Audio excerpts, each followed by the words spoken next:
Oxygen എന്ന പ്രാണവായു. ആവർത്തന പട്ടികയിലെ 8ാമത്തെ മൂലകമാണ് ഓക്സിജൻ. പ്രപഞ്ചത്തിൽ ഏറ്റവും അധികം കാണുന്ന 3ാമത്തെ മൂലകം ഹൈഡ്രജനും ഹീലിയവുമാണ് പ്രപഞ്ചത്തിൽ ഏറ്റവും അധികമുള്ള 1ഉം 2ഉം മൂലകങ്ങൾ. ഭൂമിയുടെ ഭാരം ഏതാണ്ട് 5.98 × 10⁻24 കിലോ ആണ്. ഈ ഭാരത്തിന്റെ 30.1% ഓക്സിജനാണ്. ഭൂവൽക്കത്തിൽ ഏറ്റവും കൂടുതലുള്ള മൂലകങ്ങളിലൊന്നാണ് ഓക്സിജൻ. ഭൂവൽക്ക മൂലകങ്ങളിൽ 46% ഓക്സിജൻ തന്നെ. ഓക്സിജന്റെ പ്രതീകം അഥവാ സിംബൽ O ആണ്. Atomic number 8. അണുഭാരം അഥവാ ആറ്റോമിക് മാസ് 15.999. ആവർത്തന പട്ടികയിലെ 16ാം ഗ്രൂപ്പായ ചാൽക്കോജൻസിൽ ഉൾപ്പെട്ടതാണ് ഓക്സിജൻ. ചാൽക്കോജൻ ഗ്രൂപ്പിലെ 1ാമത്തെ അംഗമാണത്. ഓക്സിജൻ കുടുംബം എന്നും ഈ ഗ്രൂപ്പിനെ വിളിക്കും. ആവർത്തന പട്ടികയിലെ പല മൂലകങ്ങളുമായും വളരെ വേഗത്തിൽ രാസപ്രവർത്തനത്തിൽ ഏർപ്പെടുന്ന അലോഹമാണ് ഓക്സിജൻ. മൂലകങ്ങളുമായും സംയുക്തങ്ങളുമായും ചേർന്ന് ഓക്സൈഡുകളായി മാറുന്നതും ഓക്സിജന്റെ സ്വഭാവമാണ്. ഭൗമാന്തരീക്ഷത്തിൽ ഏതാണ്ട് 21% ഓക്സിജനാണ്. 2 ഓക്സിജൻ ആറ്റങ്ങൾ ചേർന്ന് ഡൈ ഓക്സിജൻ എന്ന രൂപത്തിലാണ് അന്തരീക്ഷത്തിൽ കാണപ്പെടുന്നത്. സാധാരണ താപത്തിലും മർദ്ദത്തിലുമാണ് 2 ഓക്സിജൻ ആറ്റങ്ങൾ കൂടിച്ചേർന്ന് ഒരു ഡൈ ഓക്സിജൻ ആകുന്നത്. ഇത് നിറവും മണവും രുചിയും ഇല്ലാത്ത വാതകമാണ്. വസ്തുക്കൾ കത്തുന്നതിന് സഹായിക്കുന്നതും ജീവിവർഗങ്ങൾ ശ്വസിക്കുന്നതും ഡൈ ഓക്സിജനാണ്. ഓക്സിജനും പ്രപഞ്ചവും. നാം ജീവിക്കുന്ന പ്രപഞ്ചം ഒരു മഹാവിസ്ഫോടനത്തിലൂടെ ഉത്ഭവിച്ചു എന്നാണ് ശാസ്ത്രം പറയുന്നത്. ആ മഹാവിസ്ഫോടനം ബിഗ് ബാങ് എന്നറിയപ്പെടുന്നു. 13.8 ശതകോടി വർഷങ്ങൾക്ക് മുമ്പ് സംഭവിച്ചതെന്നു കരുതുന്ന ആ സ്ഫോടനത്തെ തുടർന്നാണ് പ്രപഞ്ചത്തിൽ മൂലകങ്ങൾ ഉണ്ടായത്. ഹൈഡ്രജനും ഹീലിയവുമാണ് അതിലൂടെ ഉണ്ടായ മൂലകങ്ങൾ. അന്ന് പ്രപഞ്ചത്തിൽ ഓക്സിജൻ ഇല്ലായിരുന്നു. നക്ഷത്രങ്ങളിലാണ് പ്രപഞ്ചത്തിൽ ആദ്യമായി ഓക്സിജൻ ഉണ്ടായത്. ഹൈഡ്രജൻ, ഹീലിയം എന്നീ ഭാരം കുറഞ്ഞ മൂലകങ്ങളാൽ രൂപപ്പെട്ട നക്ഷത്രങ്ങൾക്കുള്ളിൽ അണുസംയോജനം നടക്കുന്നത് കൊണ്ടാണ് അവ ചൂടും വെളിച്ചവും പുറപ്പെടുവിക്കുന്നത്. 2ഓ അതിലധികമോ ഹൈഡ്രജൻ ആറ്റങ്ങൾ കൂടിച്ചേർന്ന് ഹീലിയം ആകുന്ന പ്രക്രിയയാണിത്. ഈ പ്രക്രിയയിലാണ് ഓക്സിജൻ രൂപപ്പെട്ടതും.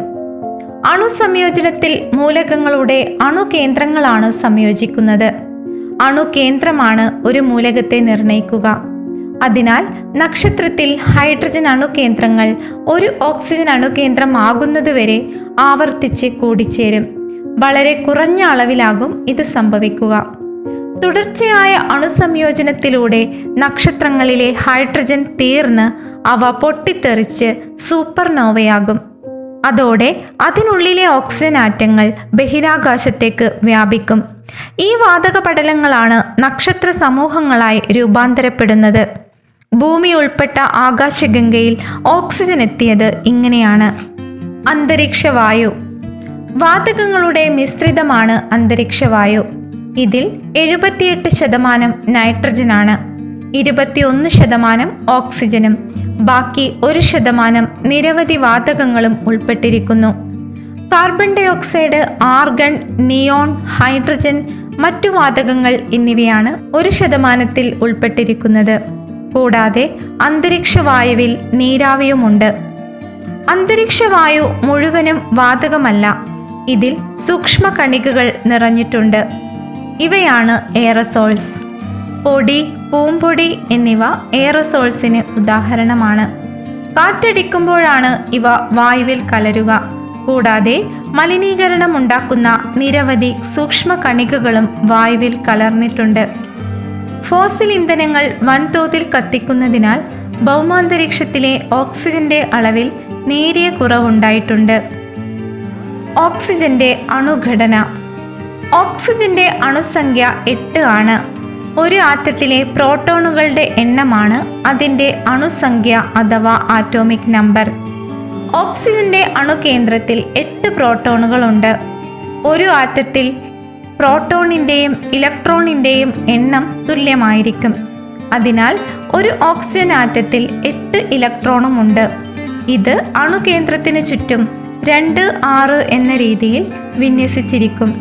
ഒരു ആറ്റത്തിലെ പ്രോട്ടോണിൻ്റെയും ന്യൂട്രോണിൻ്റെയും ആകെ എണ്ണമാണ് അതിൻ്റെ മാസ് സംഖ്യ അഥവാ മാസ് നമ്പർ. ഓക്സിജന്റെ മാസ് സംഖ്യ 16 ആണ്. അതിനാൽ ഓക്സിജന്റെ അണുകേന്ദ്രത്തിൽ 8 ന്യൂട്രോണുമുണ്ട്. കഥ പറയുന്ന മൂലകം. ഓക്സിജൻ കണ്ടുപിടിച്ചത് 18-ാം നൂറ്റാണ്ടിലാണ്. അതിനു മുമ്പും ഭൗമാന്തരീക്ഷത്തിൽ ഓക്സിജൻ ഉണ്ട്. എന്നാൽ 18-ാം നൂറ്റാണ്ടിലാണ് പരീക്ഷണശാലയിൽ ആദ്യമായി അത് വേർതിരിച്ചെടുക്കുന്നതും അതിന് ഓക്സിജൻ എന്ന് പേരിടുന്നതും. ഓക്സിജനെ ആദ്യം കണ്ടെത്തിയ ശാസ്ത്രജ്ഞന്മാരുടെ പട്ടികയിൽ 1-ലധികം പേരുണ്ട്. എന്നാൽ ശാസ്ത്രചരിത്രം ഔദ്യോഗികമായി അംഗീകരിച്ചത് ബ്രിട്ടീഷ് രസതന്ത്രജ്ഞനായ ജോസഫ് പ്രീസ്ലിയെയാണ്. 1774 ഓഗസ്റ്റ് 1-നാണ് പ്രീസ്ലി ഓക്സിജൻ കണ്ടുപിടിച്ചത്. മെർക്കുറിക് ഓക്സൈഡ് ചൂടാക്കിയപ്പോൾ ചുവന്ന നിറത്തിൽ ഒരു പദാർത്ഥം രൂപപ്പെടുന്നതായി അദ്ദേഹം കണ്ടു. ഈ പദാർത്ഥത്തിൽ സൂര്യപ്രകാശം പതിക്കുമ്പോൾ സവിശേഷ ഗുണങ്ങളുള്ള ഒരു വാതകം പുറത്തു വരുന്നതായും അദ്ദേഹം നിരീക്ഷിച്ചു. വാതകത്തിന്റെ സാന്നിധ്യത്തിൽ വസ്തുക്കൾ കൂടുതൽ പ്രകാശത്തിൽ കത്തുന്നതായും ഒപ്പം ആ വാതകം ശ്വസനത്തെ ഉന്മേഷകരമാക്കുന്നതായും പ്രീസ്ലി കണ്ടെത്തി. കൂടുതൽ പരീക്ഷണങ്ങളിലൂടെ അദ്ദേഹം 2 കാര്യങ്ങൾ കൂടി ഉറപ്പാക്കി. ആ വാതകത്തിന്റെ സാന്നിധ്യത്തിൽ മെഴുകുതിരികൾ കൂടുതൽ തിളക്കത്തിൽ കത്തുന്നു. അത് ശ്വസിച്ച ചുണ്ടലികൾ കൂടുതൽ കാലം ജീവിക്കുന്നു. ജ്വലനവുമായി ബന്ധപ്പെട്ട ആദ്യകാല സിദ്ധാന്തമായ ഫ്ലോജിസ്റ്റൺ സിദ്ധാന്തത്തിൽ വിശ്വസിച്ചിരുന്ന ആളായിരുന്നു പ്രീസ്ലി. അതിനാൽ അദ്ദേഹം ഈ പുതിയ വാതകത്തെ ഫ്ലോജിസ്റ്റൺ അടങ്ങാത്ത വായു എന്ന് വിളിച്ചു. തൻ്റെ കണ്ടുപിടുത്തം പ്രീസ്ലി 1775 തന്നെ ഒരു ശാസ്ത്ര പ്രബന്ധത്തിൽ പ്രസിദ്ധപ്പെടുത്തി. അതിനാലാണ് ഓക്സിജൻ കണ്ടുപിടിച്ചത് ജോസഫ് പ്രീസ്ലി ആണെന്ന് ശാസ്ത്രലോകം ഔദ്യോഗികമായി അംഗീകരിച്ചത്. കാർബൺ ഡൈ ഓക്സൈഡ് വാതകവും അതിനെ വെള്ളത്തിൽ ലയിപ്പിച്ചാൽ കിട്ടുന്ന സോഡാ വെള്ളവും കണ്ടുപിടിച്ചത് പ്രീസ്ലിയാണ്. പ്രീസ്ലിക്കും മുമ്പേ ഓക്സിജൻ കണ്ടുപിടിച്ചതായി കരുതപ്പെടുന്ന ശാസ്ത്രജ്ഞനാണ് കാൾ വിൽഹെം ഷീലെ. സ്വീഡിഷ് രസതന്ത്രജ്ഞനായിരുന്ന ഇദ്ദേഹം 1773 അതിനു മുമ്പോ ഓക്സിജൻ കണ്ടുപിടിച്ചതായി പറയപ്പെടുന്നു. ചില സംയുക്തങ്ങൾ ചൂടാക്കിയാണ് ഷീലെ ഓക്സിജൻ നിർമ്മിച്ചത്. സ്വന്തം കണ്ടുപിടുത്തത്തിൽ പ്രസിദ്ധീകരിക്കുന്നതിനോ മറ്റുള്ളവരെ അറിയിക്കുന്നതിനോ ഒന്നും താല്പര്യമില്ലാത്ത ആളായിരുന്നു ഷീലെ. അതിനാൽ അതിമഹത്തായ ഈ കണ്ടുപിടുത്തം പുറം ലോകം അറിയാൻ വൈകി. അപ്പോഴേക്കും ഓക്സിജൻ കണ്ടുപിടിച്ചത് ജോസഫ് പ്രീസ്ലി ആണെന്ന് ശാസ്ത്രം ഔദ്യോഗികമായി രേഖപ്പെടുത്തിയിരുന്നു. കാൾ വിൽഹെം ഷീലയ്ക്കും 170 വർഷം മുമ്പേ മൈക്കൽ സെൻഡിവോജിസ് എന്ന പോളിഷ് രസതന്ത്രജ്ഞൻ ഓക്സിജൻ എന്ന പ്രാണവായുവിൻ്റെ സാന്നിധ്യം തിരിച്ചറിഞ്ഞിരുന്നു. 1604 മുമ്പായിരുന്നു ഇത്. അന്തരീക്ഷവായു ഒറ്റ വസ്തുവല്ലെന്നും അതിൽ ജീവൻ തരുന്ന ഒരു വസ്തു ചേർന്നിരിക്കുന്നതായും അദ്ദേഹം പരീക്ഷണത്തിലൂടെ തെളിയിച്ചു. ജീവന്റെ ഭക്ഷണം എന്ന് അദ്ദേഹം വിശേഷിപ്പിച്ച ആ വസ്തുവാണ് പിൽക്കാലത്ത് കണ്ടെത്തിയ ഓക്സിജൻ. ഓക്സിജന് പേരിടുന്നു. ജോസഫ് പ്രീസ്ലി കണ്ടുപിടിച്ച സവിശേഷ വാതകത്തിന് ഓക്സിജൻ എന്ന പേരിട്ടത് ഫ്രഞ്ച് രസതന്ത്രജ്ഞനായ ആൻവാൻ ലാവോസിയെ ആണ്. 1777 അദ്ദേഹം ഈ പേരിട്ടത്. ഫ്ലോജിസ്റ്റൺ സിദ്ധാന്തം തെറ്റാണെന്ന് തെളിയിച്ചത് ലാവോസിയെയാണ്. അതിനാൽ പ്രീസ്ലി നൽകിയ പേര് അദ്ദേഹത്തിന് സ്വീകരിക്കാനായില്ല. ജീവവായു എന്നാണ് ഈ വാതകത്തിന് ലാവോസിയെ ആദ്യമിട്ട പേര്. പിന്നീടാണ് ആസിഡ് എന്നർത്ഥമുള്ള ഗ്രീക്ക് പദമൂലമായ ഓക്സിസിന് ഒപ്പം ജീനസ് എന്ന പദം കൂടി ചേർത്ത് ഓക്സിജൻ എന്ന പേരുണ്ടാക്കിയത്. ആസിഡ് ഉണ്ടാക്കുന്നത് എന്നാണ് ഇതിൻ്റെ അർത്ഥം. എല്ലാ അമ്ലങ്ങളിലും ഓക്സിജൻ ഒരു ഘടകമാണെന്ന തെറ്റായ ധാരണയിൽ നിന്നാണ് ലാവോസിയെ ഈ പേര് നൽകിയത്. ഓക്സിജന് പുറമെ ഹൈഡ്രജന് പേര് നൽകിയതും ലാവോസിയെയാണ്. തീ പിടിപ്പിക്കുന്നതിൽ ഓക്സിജനുള്ള പങ്ക് കണ്ടെത്തിയതും അദ്ദേഹം തന്നെ. രാസപദാർത്ഥങ്ങൾക്ക് പേരിടുന്ന രീതി പരിഷ്കരിച്ചതിലും ലാവോസിയെ വലിയ പങ്കുവഹിച്ചു. ഓക്സിജനും തീയും. സ്വയം തീ പിടിക്കുന്ന വാതകമല്ല ഓക്സിജൻ. എന്നാൽ ഓക്സിജൻ ഇല്ലാതെ തീ പിടിപ്പിക്കാനാവുകയുമില്ല. ഇന്ധനം, ഓക്സിജൻ, ചൂട് എന്നിവയാണ് തീ കത്തുന്നതിന് ആവശ്യമായ 3 ഘടകങ്ങൾ. ഇന്ധനവും ഓക്സിജനും തമ്മിലുള്ള ഓക്സീകരണ രാസപ്രവർത്തനമാണ് തീ. ഇന്ധനം, ഓക്സിജൻ, ചൂട് എന്നിവയാണ് തീ കത്തുന്നതിന് ആവശ്യമായ 3 ഘടകങ്ങൾ. ഇന്ധനവും ഓക്സിജനും തമ്മിലുള്ള ഓക്സീകരണ രാസപ്രവർത്തനമാണ് തീ. ഇവ രണ്ടും ഒപ്പം ആവശ്യത്തിന് ചൂടുമുള്ളിടത്തോളം തീ കത്തിക്കൊണ്ടേയിരിക്കും. ഉയർന്ന സാന്ദ്രതയിൽ സംഭരിച്ച് സൂക്ഷിക്കുന്ന ഓക്സിജൻ വളരെ വേഗത്തിൽ തീ പിടിക്കാൻ സഹായിക്കും. ഭൂമിയിലെ പരീക്ഷണത്തിനിടെ 1967 ജനുവരിയിൽ നാസയുടെ ബഹിരാകാശ പേടകം അപ്പോളോ 1 തീ പിടിച്ച് 3 സഞ്ചാരികൾ കൊല്ലപ്പെട്ടു. പേടകത്തിൽ സൂക്ഷിച്ചിരുന്ന ശുദ്ധീകരിച്ച ഓക്സിജനാണ് ഈ അപകടത്തിന് വേഗവും തീവ്രതയും നൽകിയത്. ഓക്സിജൻ കുടുംബം. ഓക്സിജൻ കുടുംബത്തിലെ ആദ്യ അംഗമായ ഓക്സിജനെ കൂടാതെ സൾഫർ, സെലിനിയം, ടെലുറിയം, പൊളോണിയം എന്നിങ്ങനെ 4 മൂലകങ്ങൾ കൂടിയുണ്ട്. ഇതിൽ റേഡിയോ ആക്ടിവിറ്റിയുള്ള മൂലകമാണ് പൊളോണിയം. കുടുംബത്തിലെ മറ്റ് 4 മൂലകങ്ങളിൽ നിന്നും ഏറെ വ്യത്യസ്തനാണ് ഓക്സിജൻ. ഓക്സിജൻ കുടുംബക്കാർക്ക് ഇലക്ട്രോൺ വിന്യാസത്തിൽ സമാനതയുണ്ട്. എല്ലാവരുടെയും വാലൻസി ഇലക്ട്രോൺ എണ്ണം 6 ആണ്. വാലൻസി എന്നാൽ രാസപ്രവർത്തനങ്ങളിൽ ഏർപ്പെടാനുള്ള ഒരു മൂലകത്തിന്റെ കഴിവാണ്.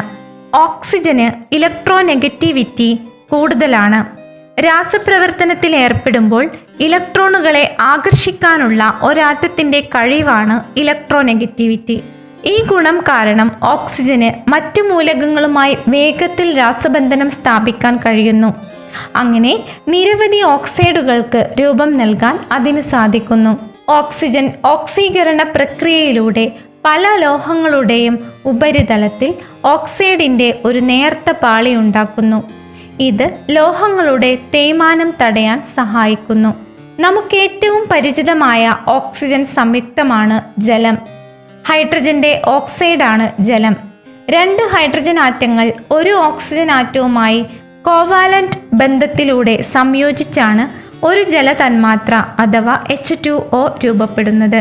കാർബൺ ഡൈ ഓക്സൈഡ് ആണ് ഭൗമാന്തരീക്ഷത്തിൽ കാണപ്പെടുന്ന ഓക്സിജന്റെ മറ്റൊരു സംയുക്തം. ഭൂവൽക്കത്തിലെ ശിലാപാളികൾ ഏറെയും ഓക്സിജന്റെ മറ്റൊരു ഓക്സൈഡായ സിലിക്കൺ ഡൈ ഓക്സൈഡ് കൊണ്ട് രൂപപ്പെട്ടതാണ്. ഓക്സിജനും ജലജീവിതവും. ഓക്സിജൻ പെട്ടെന്ന് വെള്ളത്തിൽ അലിഞ്ഞു ചേരും. ഉപ്പുവെള്ളത്തേക്കാൾ വേഗത്തിൽ ശുദ്ധജലത്തിലാണ് ഓക്സിജൻ അലിയുക. ഈ കഴിവിൽ നൈട്രജനേക്കാൾ മുമ്പിലാണ് കക്ഷി. സാധാരണ താപനിലയിൽ ശുദ്ധജലത്തിൽ ഏതാണ്ട് 9 മില്ലിഗ്രാം പെർ ലിറ്റർ മുതൽ 7 മില്ലിഗ്രാം പെർ ലിറ്റർ വരെ ഓക്സിജൻ ഉണ്ടാവും. വെള്ളത്തിൽ അലിഞ്ഞു ചേരാനുള്ള ഓക്സിജന്റെ കഴിവാണ് നമ്മുടെ ജലാശയങ്ങളിൽ ജീവൻ നിലനിർത്തുന്നത്. കുറഞ്ഞ താപനിലയിൽ ഓക്സിജന് വർദ്ധിച്ച ലായകത്വമുണ്ട്. ഇതാണ് ഭൂമിയിലെ സമുദ്രങ്ങളിൽ മത്സ്യങ്ങൾ ഉൾപ്പെടെയുള്ള ജീവജാലങ്ങളെ നിലനിർത്തുന്നത്. സമുദ്രജലത്തിലെ ഓക്സിജന്റെ അളവ് കൂടുന്തോറും അതിലെ ജീവിവർഗങ്ങളുടെ എണ്ണവും കൂടും. ഓക്സീകരണ സഹായി. ഇലക്ട്രോൺ കൈമാറ്റത്തിലൂടെയാണ് ഓക്സിജന്റെ രാസപ്രവർത്തനം സാധ്യമാകുന്നത്. രാസപ്രവർത്തനത്തിൽ ഉൾപ്പെടുന്ന ചില രാസപദാർത്ഥങ്ങൾ ഇലക്ട്രോണുകൾ കൊടുക്കുകയും ചിലത് ഇലക്ട്രോൺ സ്വീകരിക്കുകയും ചെയ്യുന്നു. ഇലക്ട്രോൺ സ്വീകരിക്കുന്നവയെ ഓക്സീകരണ സഹായി എന്ന് വിളിക്കുന്നു. ഓക്സിജൻ, ഹൈഡ്രജൻ പെറോക്സൈഡ്, ഹാലജൻസ് എന്നിവ ഓക്സീകരണ സഹായികളാണ്. ഓക്സിജന്റെ വിശേഷങ്ങൾ. സാധാരണയായി വാതക രൂപത്തിലാണ് ഓക്സിജൻ കാണപ്പെടുന്നത്. എന്നാൽ വേണ്ടി വന്നാൽ ഖരാവസ്ഥയിലേക്കും ദ്രാവകാവസ്ഥയിലേക്കും രൂപം മാറാൻ ഓക്സിജന് കഴിയും. അന്തരീക്ഷവായു തണുപ്പിച്ചാണ് ഖര, ദ്രവ ഓക്സിജനുകൾ ഉണ്ടാക്കുന്നത്. ദ്രവ നൈട്രജനാണ് ഈ പ്രവർത്തനത്തിൽ ശീതീകാരിയായി ഉപയോഗിക്കുന്നത്. ദ്രാവകാവസ്ഥയിലുള്ള ഓക്സിജൻ വളരെ പെട്ടെന്ന് രാസപ്രവർത്തനം നടത്തും. അതിനാൽ തീ പിടിക്കുന്ന വസ്തുക്കളിൽ നിന്ന് ഇത് മാറ്റി സൂക്ഷിക്കണം. ഉരുക്കു നിർമ്മാണം, പെട്രോകെമിക്കൽ വ്യവസായങ്ങൾ തുടങ്ങിയവയിൽ ദ്രവ ഓക്സിജൻ വൻതോതിൽ ഉപയോഗിക്കുന്നുണ്ട്. ദ്രവ ഓക്സിജന് വ്യാപ്തം കുറവായതിനാൽ കുറഞ്ഞ സ്ഥലത്ത് കൂടുതൽ സംഭരിക്കാനാവും. ഈ സവിശേഷതയും ദ്രവ ഓക്സിജനെ മികച്ച വ്യവസായ വാതകമാക്കി മാറ്റുന്നു. വ്യവസായശാലകൾ നിർമ്മിക്കുന്ന ദ്രവ ഓക്സിജൻ 99% ശുദ്ധമായിരിക്കും. ദ്രവ ഓക്സിജനാണ് ആശുപത്രികളിൽ മെഡിക്കൽ ഓക്സിജനായി ഉപയോഗിക്കുന്നത്. വ്യവസായശാലകളിൽ ഉണ്ടാക്കുന്ന ദ്രവ ഓക്സിജൻ അണുവിമുക്തമായ പ്രത്യേക സിലിണ്ടറുകളിൽ നിറച്ചാണ് മെഡിക്കൽ ആവശ്യങ്ങൾക്ക് ഉപയോഗിക്കുക. അല്ലെങ്കിൽ അവ ചിലപ്പോൾ മാരകമായേക്കാം. നീല ദ്രാവകം. നേർത്ത നീല നിറമുള്ള ദ്രാവകമാണ് ദ്രവ ഓക്സിജൻ. ഓക്സിജൻ വാതകത്തെ -182.95 ഡിഗ്രി സെൽഷ്യസിൽ താഴെ തണുപ്പിക്കുമ്പോഴാണ് ദ്രാവകാവസ്ഥയിലേക്ക് മാറുന്നത്. LOX എന്ന് ചുരുക്കപ്പേരിൽ ഇത് അറിയപ്പെടുന്നു. ശക്തമായ കാന്തിക മണ്ഡലത്തിലേക്ക് ദ്രവ ഓക്സിജൻ ഒഴിച്ചാൽ അത് അല്പസമയം ആ കാന്തിക മണ്ഡലത്തിൽ തൂങ്ങിക്കിടക്കും. പുറത്തുനിന്നുള്ള കാന്തിക മണ്ഡലത്തിന്റെ സ്വാധീനത്താൽ ഓക്സിജൻ തന്മാത്രകളിൽ മറ്റൊരു കാന്തിക ബലം രൂപപ്പെടുന്നതിനാലാണിത്. അനുകാന്തികത അല്ലെങ്കിൽ പാരാമാഗ്നറ്റിസം എന്നാണ് ഈ പ്രത്യേകത അറിയപ്പെടുന്നത്. രാസപ്രവർത്തനത്തിൽ ഏർപ്പെടുമ്പോൾ ചില വസ്തുക്കൾ കൂടെയുള്ളവയിൽ നിന്ന് ഇലക്ട്രോണുകളെ സ്വീകരിക്കാൻ വലിയ ഇഷ്ടം കാണിക്കും. ഇവയെ ഓക്സികാരികൾ എന്നാണ് രസതന്ത്ര ഭാഷയിൽ വിളിക്കുക. വളരെ ശക്തിയുള്ള ഓക്സിഡൈസിംഗ് ഏജന്റാണ് ദ്രവ ഓക്സിജൻ. ഇത് വളരെ വേഗത്തിൽ രാസപ്രവർത്തനത്തിൽ ഏർപ്പെടും. ഉയരം കൂടുന്തോറും അന്തരീക്ഷ വായുവിൽ ഓക്സിജന്റെ അളവ് കുറയുന്നു. അതിനാൽ ഇവ വളരെ ഉയരത്തിൽ സഞ്ചരിക്കുന്ന പർവ്വതാരോഹകരും സൈനിക വിമാനം പറത്തുന്നവരും ബഹിരാകാശ സഞ്ചാരികളുമെല്ലാം പ്രാണരക്ഷയ്ക്കായി ദ്രവ ഓക്സിജൻ കരുതാറുണ്ട്. 1 ലിറ്റർ ദ്രവ ഓക്സിജനെ 861 ലിറ്റർ ഓക്സിജൻ വാതകമാക്കി മാറ്റാം. അതിനാൽ ദ്രവ ഓക്സിജൻ കൊണ്ടു നടക്കാനും വിവിധ സ്ഥലങ്ങളിലേക്ക് കയറ്റിക്കൊണ്ടു പോകാനും എളുപ്പമാണ്. അന്തരീക്ഷ വായുവിനെ ക്രയോജനിക് എയർ സെപ്പറേഷൻ പ്ലാന്റിൽ വെച്ച് ഫ്രാക്ഷണൽ ഡിസ്റ്റിലേഷന് വിധേയമാക്കിയാണ് ദ്രവ ഓക്സിജൻ നിർമ്മിക്കുന്നത്. ഖര ഓക്സിജൻ. അന്തരീക്ഷ വായുവിലെ ഓക്സിജനെ സാധാരണ അന്തരീക്ഷ മർദ്ദത്തിൽ -218.79 ഡിഗ്രി സെൽഷ്യസ് തണുപ്പിച്ചാൽ ഖര ഓക്സിജൻ രൂപപ്പെടും. ആകാശനീല നിറത്തിലാണ് ഖര ഓക്സിജൻ കാണപ്പെടുന്നത്. ഉയർന്ന മർദ്ദത്തിൽ തണുപ്പിച്ചാൽ ഖര ഓക്സിജൻ ലോഹാവസ്ഥയിലേക്ക് മാറും. ഉയർന്ന മർദ്ദത്തിൽ താപനില വീണ്ടും കുറച്ചാൽ ഖര ഓക്സിജന് അതിചാലകത അഥവാ സൂപ്പർ കണ്ടക്ടിവിറ്റി എന്ന സ്വഭാവം കൈവരും. Rocket പറത്താൻ oxygen. റോക്കറ്റുകൾ വിക്ഷേപിക്കാൻ ഖര ദ്രാവക ഇന്ധനങ്ങൾ ഉപയോഗിക്കാറുണ്ട്. ദ്രവ ഇന്ധനം ഉപയോഗിക്കുന്ന റോക്കറ്റ് എഞ്ചിനിലെ ഇന്ധന മിശ്രിതത്തിന്റെ പ്രധാന ചേരുവയാണ് ദ്രവ ഓക്സിജൻ. ഇന്ധനത്തെ കത്താൻ സഹായിക്കുന്ന ഓക്സിഡൈസറായാണ് ഇവിടെ ഓക്സിജൻ പ്രവർത്തിക്കുക. ഇന്ധനങ്ങളുടെ ജ്വലനം ഒരു ഓക്സിഡേഷൻ രാസപ്രവർത്തനമാണ്. ഓക്സിജന്റെ സഹായത്തോടെയേ ഇന്ധനങ്ങൾക്ക് ജ്വലിക്കാനാകൂ. റോക്കറ്റുകളിൽ ദ്രവ ഹൈഡ്രജൻ, മണ്ണെണ്ണ അല്ലെങ്കിൽ മീഥേൻ തുടങ്ങിയ ഇന്ധനങ്ങൾക്കൊപ്പമാണ് ദ്രവ ഓക്സിജൻ ചേർക്കുന്നത്. ആദ്യമായി ദ്രവ ഇന്ധനം ഉപയോഗിച്ച് റോക്കറ്റ് പറത്തിയ അമേരിക്കൻ എഞ്ചിനീയറാണ് റോബർട്ട് എച്ച് ഗൊദാർഡ്. 1926 അദ്ദേഹം നടത്തിയ ആദ്യ പരീക്ഷണത്തിൽ തന്നെ ദ്രവ ഓക്സിജൻ ഉപയോഗിച്ചിരുന്നു. ഇതിനൊപ്പം പെട്രോൾ ആണ് ഇന്ധനമായി ഉപയോഗിച്ചത്. 56 മീറ്റർ ഉയരത്തിൽ മണിക്കൂറിൽ 97 കിലോമീറ്റർ വേഗത്തിൽ ഗൊദാർഡിന്റെ പരീക്ഷണ റോക്കറ്റ് പറന്നു. രണ്ടാം ലോക മഹായുദ്ധത്തിൽ ജർമ്മനി ഉപയോഗിച്ച V2 മിസൈലിൽ ദ്രവ ഓക്സിജൻ ഇന്ധനമായി ഉപയോഗിച്ചിരുന്നു. തുടർന്ന് അമേരിക്കയും റഷ്യയും റോക്കറ്റുകളുടെയും സ്പേസ് ഷട്ടിലുകളുടെയും ഒക്കെ ദ്രവ ഇന്ധനങ്ങളിൽ പ്രധാന ഘടകമായി ദ്രവ ഓക്സിജൻ ഉപയോഗിച്ചു തുടങ്ങി. ദ്രവ ഓക്സിജന്റെ കഥ. വാതകങ്ങളെ ദ്രാവകമാക്കുക എന്ന ഗവേഷകരുടെ സ്വപ്നം സഫലമാക്കിയത് മൈക്കൽ ഫാരഡെ ആണ്. 1845 അന്നറിയപ്പെട്ടിരുന്ന പല വാതകങ്ങളെയും അദ്ദേഹം ദ്രാവകമാക്കി. എന്നാൽ oxygen, hydrogen, nitrogen, carbon monoxide, methane, nitric oxide എന്നീ 6 വാതകങ്ങളുടെ കാര്യത്തിൽ അദ്ദേഹം വിജയിച്ചില്ല. അതിനാൽ ഇവയെ സ്ഥിരവാതകങ്ങൾ എന്ന് വിളിച്ചു. ഓക്സിജനും ഭൂമിയും.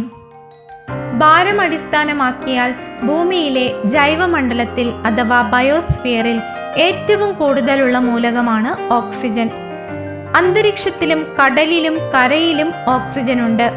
ഭൂവൽക്കത്തിന്റെ 49.2% ഭാരവും ഓക്സിജന്റെ സംഭാവനയാണ്.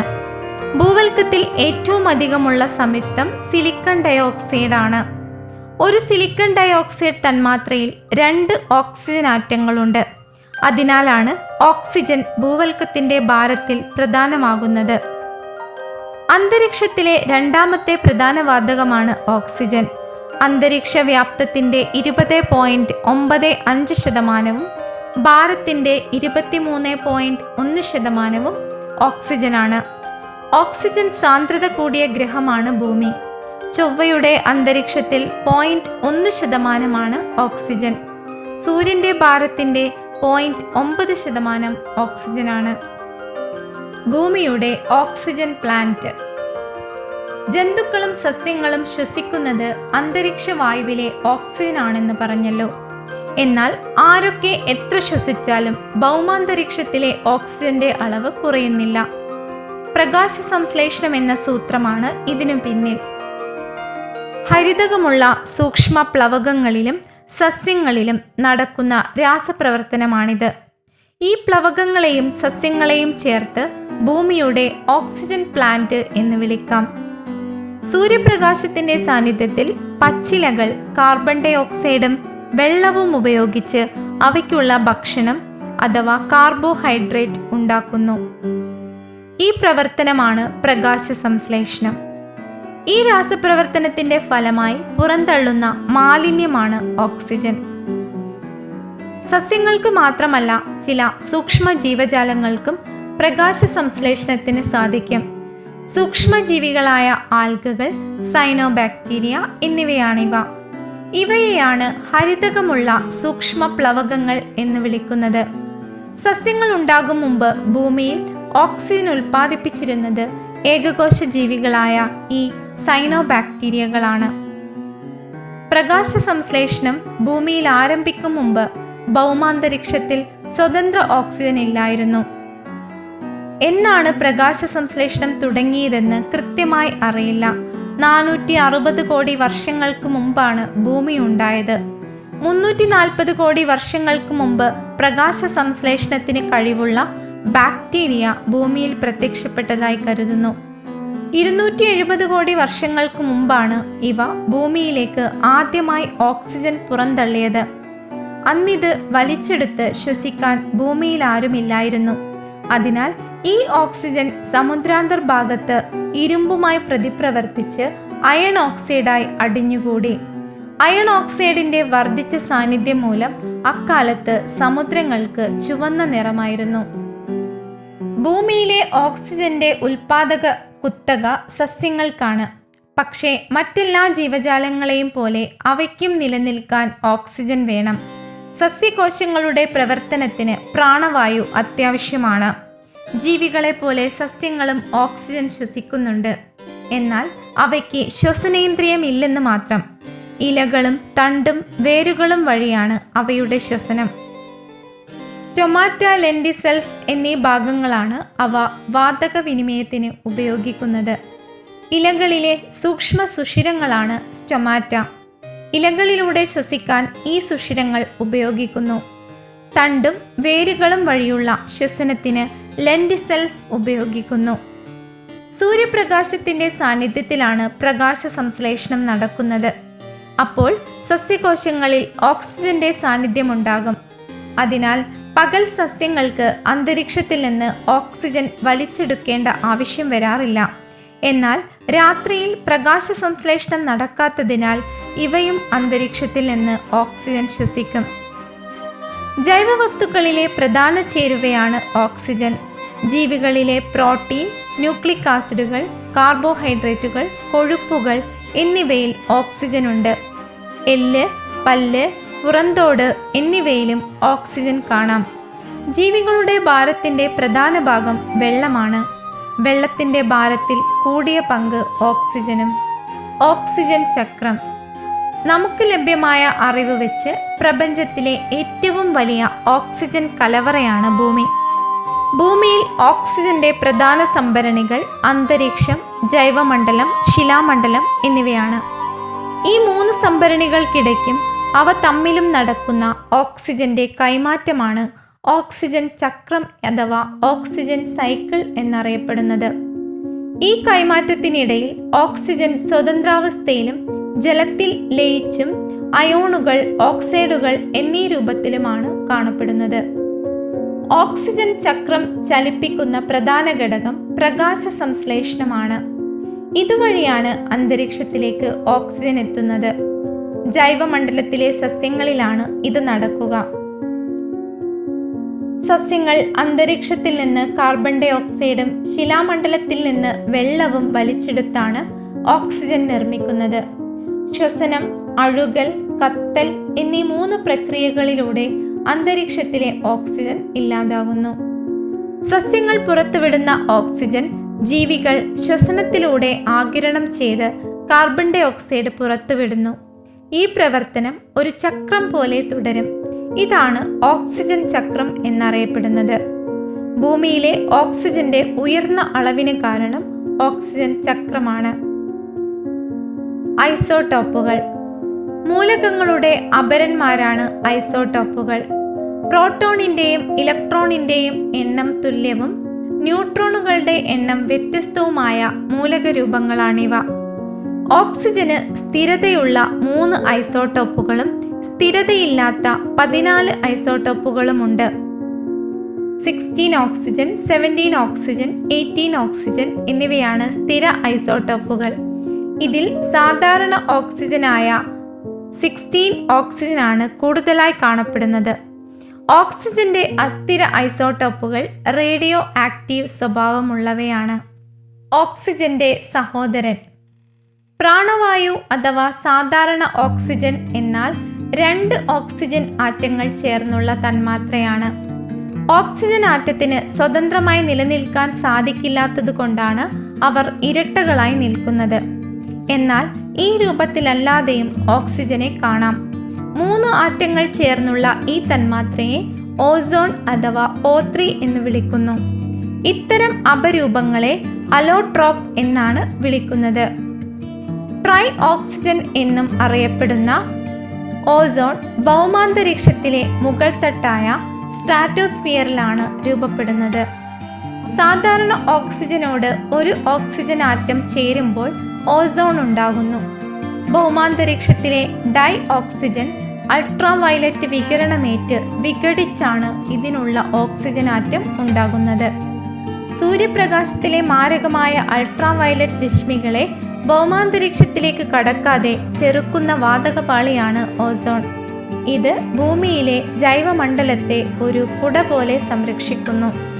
അന്തരീക്ഷത്തിന്റെ മുകൾ ഭാഗത്താണ് ഓസോൺ കൂടുതലുള്ളത്. താഴെയും കുറഞ്ഞ അളവിൽ ഇത് കാണപ്പെടുന്നു. ഭൗമോപരിതലത്തിലെ ഓസോൺ സ്മോഗിൽ നിന്ന് ഉണ്ടാകുന്നതിനാൽ മലിനീകാരിയാണ്. മുകളിൽ സംരക്ഷകനായ ഓസോൺ താഴെ വില്ലനാകുന്നു. ചുവന്ന ഓക്സിജൻ. ഓക്സിജന്റെ മറ്റൊരു അലോട്രോപ്പാണ് ഒക്ടാ ഓക്സിജൻ. കടും ചുവപ്പ് നിറമാണിത്. അതിനാൽ ഒക്ടാ ഓക്സിജനെ ചുവന്ന ഓക്സിജൻ എന്ന് വിളിക്കുന്നു. 8 ഓക്സിജൻ ആറ്റങ്ങളാണ് ഒക്ടാ ഓക്സിജനിലുള്ളത്. 4 ഓക്സിജൻ തന്മാത്രകൾ കൂടിച്ചേർന്ന് ഇത് രൂപപ്പെടുന്നു. സാധാരണ താപനിലയിൽ വളരെ ഉയർന്ന മർദ്ദത്തിൽ വാതക രൂപത്തിലുള്ള ഓക്സിജൻ തന്മാത്രകൾ സംയോജിച്ചാണ് ഒക്ടാ ഓക്സിജൻ ഉണ്ടാകുന്നത്. ഊർജ സാന്ദ്രത കൂടുതലുള്ള ഓക്സിജന്റെ രൂപമാണിത്. അതിനാൽ ദ്രവ ഓക്സിജൻ പോലെ ഇതും റോക്കറ്റ് എഞ്ചിനിൽ ഓക്സിഡന്റായി ഉപയോഗിക്കാം. ഓക്സിജൻ ഉൽപാദനം. ലോകത്ത് ഒരു വർഷം 10 കോടി ടൺ ഓക്സിജൻ ഉൽപ്പാദിപ്പിക്കുന്നു. അന്തരീക്ഷ വായുവിൽ ഓക്സിജൻ വേർതിരിച്ചാണ് വ്യവസായശാലകളിൽ ഓക്സിജൻ ഉൽപ്പാദിപ്പിക്കുന്നത്. വായു വേർതിരിക്കൽ അഥവാ എയർ സെപ്പറേഷൻ എന്ന പ്രക്രിയയാണ് ഇതിന് ഉപയോഗിക്കുന്നത്. ഇതിൽ അന്തരീക്ഷ വായുവിനെ അതിൻ്റെ പ്രധാന ഘടകങ്ങളായ ഓക്സിജനും നൈട്രജനുമായി വേർതിരിക്കുന്നു. വായു വേർതിരിക്കാൻ അംശികസേചനം എന്ന പ്രക്രിയയാണ് സാധാരണ ഉപയോഗിക്കുക. പ്രധാനമായും ദ്രാവക മിശ്രിതത്തിലെ ഘടകങ്ങളെ അവയുടെ തിളനില അടിസ്ഥാനമാക്കി വേർതിരിക്കുന്ന പ്രക്രിയയാണിത്. ഓരോ ഘടകവും ബാഷ്പീകരിക്കുന്നതുവരെ മിശ്രിതം ചൂടാക്കുകയാണ് ചെയ്യുക. ഇതിനായി ക്രയോജനിക് എയർ സെപ്പറേഷൻ യൂണിറ്റുകൾ ഉപയോഗിക്കുന്നതിനാൽ ഇതിനെ ക്രയോജനിക് ഡിസ്റ്റിലേഷൻ എന്നും വിളിക്കുന്നു. ക്രയോജനിക് എയർ സെപ്പറേഷനിൽ അന്തരീക്ഷ വായു ആദ്യം അരിച്ചെടുക്കുകയാണ് ചെയ്യുക. അതിനുശേഷം ഇത് തണുപ്പിച്ച് ദ്രാവക രൂപത്തിലാക്കുന്നു. തുടർന്ന് ഇത് തിളപ്പിക്കും. വ്യത്യസ്ത തിളനിലയിലുള്ള ഘടകങ്ങൾ ഓരോ സമയത്തായി വേർതിരിഞ്ഞു വരുന്നു. ഈ പ്രവർത്തനത്തിൽ ഊർജോപയോഗം കൂടുതലാണ്. ശുദ്ധമായ ഓക്സിജൻ, നൈട്രജൻ വാതകങ്ങൾ ഇതിലൂടെ ലഭിക്കുന്നു. 1895 കാൾ വോൺ ലിൻഡെ എന്ന ജർമ്മൻ എഞ്ചിനീയറാണ് വാതകങ്ങളെ വേർതിരിക്കാനുള്ള ഈ വിദ്യ കണ്ടെത്തിയത്. 1902 മുതൽ ഈ രീതി വാതകങ്ങളുടെ വ്യാവസായിക ഉൽപാദനത്തിന് ഉപയോഗിച്ചു. ജലത്തിൽ നിന്ന് ഓക്സിജൻ. ഓക്സിജനും ഹൈഡ്രജനും ചേർന്നുണ്ടായിരിക്കുന്ന സംയുക്തമാണ് ജലം. ജലത്തെ വൈദ്യുതി ഉപയോഗിച്ച് വിഘടിപ്പിച്ചും ഓക്സിജൻ നിർമ്മിക്കാം. വൈദ്യുത വിശ്ലേഷണം അഥവാ ഇലക്ട്രോളിസിസ് എന്നാണ് ഈ വിദ്യയുടെ പേര്. DC അഥവാ ഡയറക്റ്റ് കറണ്ട് വൈദ്യുതിയാണ് ഇതിനുപയോഗിക്കുക. ഈർപ്പം നീക്കി ശുദ്ധീകരിച്ച അന്തരീക്ഷ വായു സിയോലൈറ്റ് തന്മാത്രകൾ കൊണ്ടുണ്ടാക്കിയ അരിപ്പയിലൂടെ കടത്തിവിട്ടും ഓക്സിജൻ വേർതിരിക്കാം. സിയോലൈറ്റ് തന്മാത്രകൾ നൈട്രജൻ വലിച്ചെടുത്ത് വാതക ഓക്സിജൻ അവശേഷിപ്പിക്കും. 90 മുതൽ 93% വരെ പരിശുദ്ധിയുള്ള ഓക്സിജനാണ് ഇങ്ങനെ ലഭിക്കുക. ഓക്സിജന്റെ ഉപയോഗം.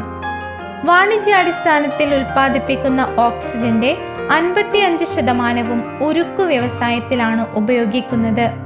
ഇരുമ്പയിരിനെ സ്മെൽറ്റിംഗ് എന്ന പ്രക്രിയയിലൂടെ ശുദ്ധീകരിച്ച ഉരുക്കാക്കി മാറ്റാൻ ഓക്സിജൻ വേണം. അയിര് ഉരുക്കി ലോഹം വേർതിരിക്കുന്ന പ്രക്രിയയാണ് സ്മെൽറ്റിംഗ്.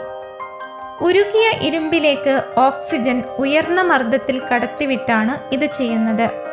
ഈ പ്രക്രിയയിലൂടെ ഇരുമ്പയിരിലെ മാലിന്യങ്ങളായ സൾഫറും അധികമുള്ള കാർബണും സൾഫർ ഡയോക്സൈഡും കാർബൺ ഡയോക്സൈഡുമായി പുറത്തു പോകുന്നു. വാണിജ്യാടിസ്ഥാനത്തിൽ ഉൽപ്പാദിപ്പിക്കുന്ന ഓക്സിജന്റെ 25% രാസവ്യവസായങ്ങൾക്കാണ് ഉപയോഗിക്കുന്നത്.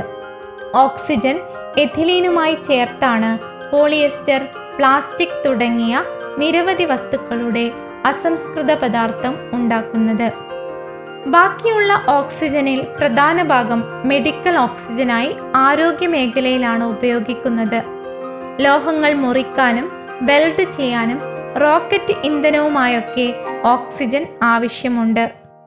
ഓക്സിജനും മനുഷ്യനും. ഓക്സിജൻ ഇല്ലാതെ അധിക സമയം മനുഷ്യന് ജീവൻ നിലനിർത്താനാവില്ല. ഒരാളുടെ ശ്വാസകോശം ഒരു തവണ ശ്വസിക്കുമ്പോൾ എത്ര അളവിൽ ഓക്സിജൻ വലിച്ചെടുക്കുന്നു എന്ന് കൃത്യമായി നിർണ്ണയിക്കാൻ പ്രയാസമാണ്. ഓരോ ശ്വസനത്തിലും 500 മുതൽ 600 മില്ലിലിറ്റർ വരെ ഓക്സിജൻ ഉള്ളിൽ ചെല്ലുന്നു എന്നാണ് കണക്ക്. ഇതിനെ ടൈഡൽ വ്യാപ്തം എന്നാണ് വിളിക്കുന്നത്. ഒരാൾ സാധാരണഗതിയിൽ മിനിറ്റിൽ 10 മുതൽ 15 തവണ വരെ ശ്വാസം എടുക്കുന്നുണ്ട്. ഇതിനെ ശ്വസന നിരക്ക് എന്ന് പറയുന്നു. അവയവങ്ങളായ മസ്തിഷ്കം, ഹൃദയം, ശ്വാസകോശം, വൃക്ക എന്നിവയ്ക്ക് സാധാരണ നിലയിൽ പ്രവർത്തിക്കാൻ ഓക്സിജൻ അത്യാവശ്യമാണ്. ഓക്സിജന്റെ അളവ് കുറയുന്നത് ഇവയുടെ പ്രവർത്തനത്തെയും ബാധിക്കാനിടയുണ്ട്. അതിനാൽ കോവിഡ് രോഗികളിൽ ഓക്സിജന്റെ അളവ് നിലനിർത്തേണ്ടത് അത്യാവശ്യമാണ്. ഓക്സിജൻ കൃത്രിമമായി നൽകുകയാണ് ഇതിനുള്ള പരിഹാരം. Pulse oximeter.